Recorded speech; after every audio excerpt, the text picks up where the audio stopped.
sebentar. Ada juga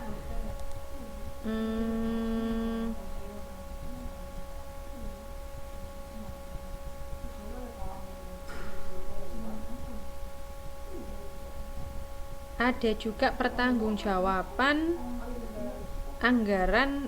pertanggungjawaban yang paling lama boleh sampai 3 tahun, yaitu pertanggungjawaban disebut dengan perhitungan anggaran negara atau PAN. Bahan yang digunakan untuk menyusun PAN adalah SPA yang diterima dari setiap departemen yang menguasai bagian anggaran. Di samping itu dipergunakan pula data lain berupa pembukuan yang dilakukan oleh Departemen Keuangan sendiri.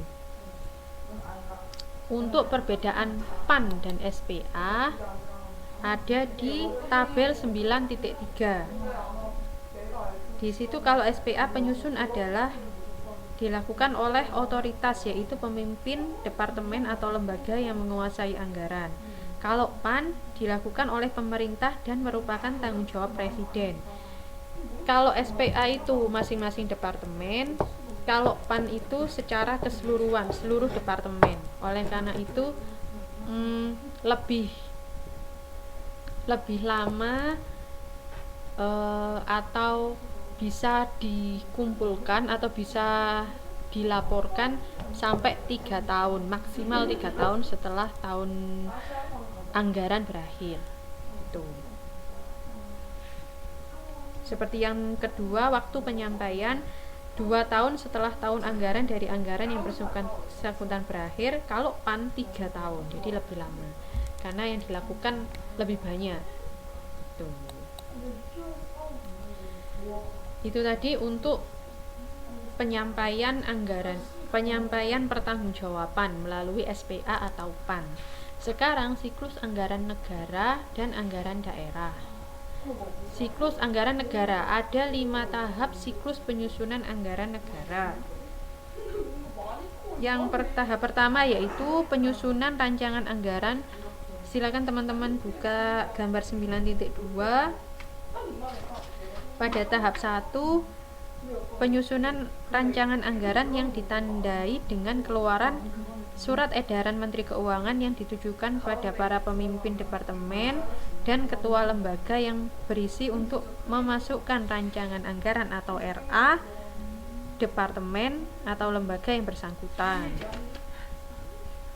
Tahap 1, daftar usulan. Jadi diusulkan dulu dari setiap lembaga ke Departemen Keuangan.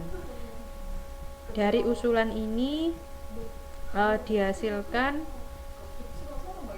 RAN, atau kan dari usulan kemudian dikumpulkan usulan-usulan ini menjadi daftar usulan proyek, kemudian menghasilkan RAN atau rancangan anggaran negara. Ini ada di tahap 1. Tahap 2, pengajuan rancangan anggaran. Tahap 2 ini RAN-nya menjadi anggaran negara. Rancangan anggarannya menjadi anggaran negara. Pada tahap 3,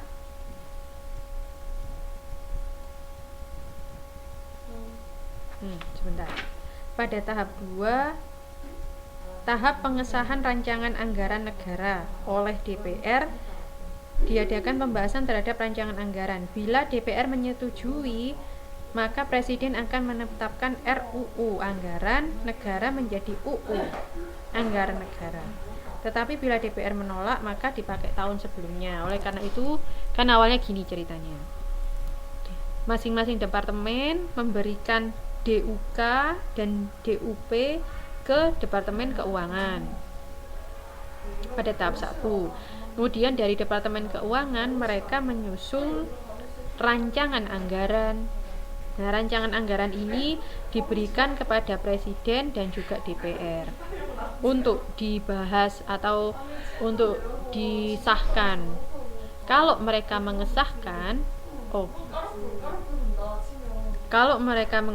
maka akan menjadi AN. Di tahap kedua ini, tahap pengesahan, akan menjadi AN. di DPR akan jadi AN, di Presiden jadi AN, kemudian diberikan kepada Departemen Keuangan lagi, dimutar muter ke sini AN. Kalau tidak disetujui maka menggunakan anggaran tahun sebelumnya. Tuh. Kemudian dari AN pada tahap 3 dan 4 yaitu pelaksanaan anggaran dan pengawasan. Habis jadi AN, dia akan menjadi daftar isian kegiatan, akan dilakukan oleh dari Departemen Keuangan, akan diberikan kepada lembaga masing-masing, kemudian menjadi laporan keadaan kredit anggaran dari masing-masing departemen. Laporan ini kemudian diberikan kepada Dirjen Anggaran. Dari Dirjen Anggaran pada tahap ke-4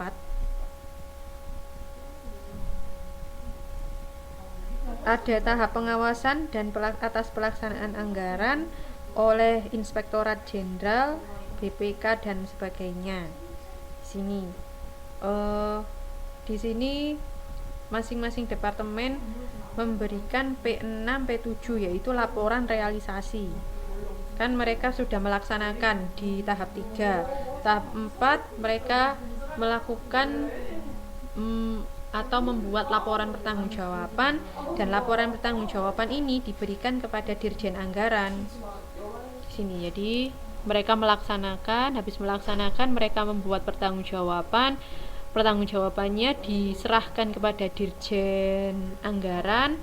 Di sini mereka menghasilkan laporan-laporan ini P6, P7 dan DU itu daftar usulan.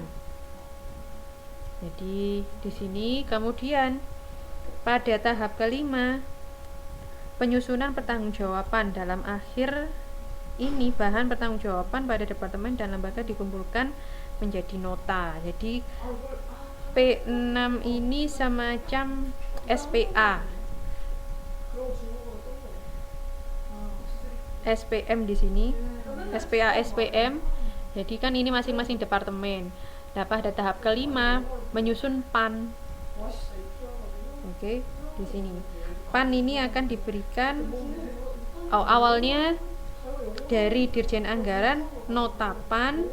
Nota PAN ini diberikan kepada DPR. Setelah DPR-nya sudah oke, diberikan pada BPK, diperiksa oleh BPK, kemudian diberikan kepada Presiden. Kemudian mereka akan mendiskusikan ini semuanya, karena di PAN ini diserahkan, yang bertanggung jawab atas PAN ini adalah pemerintah, maka diberikan kepada Presiden dan DPR di sini PAN pada akhirnya. Gitu. Ini adalah siklus anggaran negara. 5 tahap: perencanaan, kemudian pengesahan, kemudian pelaksanaan, lalu pengawasan, dan kemudian yang terakhir penyusunan anggaran pertanggungjawaban PAN-nya. Tuh. Kalau siklus anggaran daerah ada tahap penyusunan rancangan sama, kemudian tahap penyampaian RAD kepada DPRD. RAD tadi rancangan anggaran daerah kepada DPRD sama, tapi ini ada D-nya karena ini daerah, tadi kan negara. Yang ketiga, tahap penyampaian RAD kepada pejabat berwenang yang mengesahkannya. Yang keempat, pelaksanaan dan pengawasan. Yang kelima, perhitungan anggaran. Jadi sebenarnya siklusnya sama, tapi ini pada tingkat daerah, bukan pada tingkat negara, lebih sempit. Itu. Kemudian ini contoh ringkasan anggaran ada pada tabel 9.4. Di situ contoh rincian anggarannya.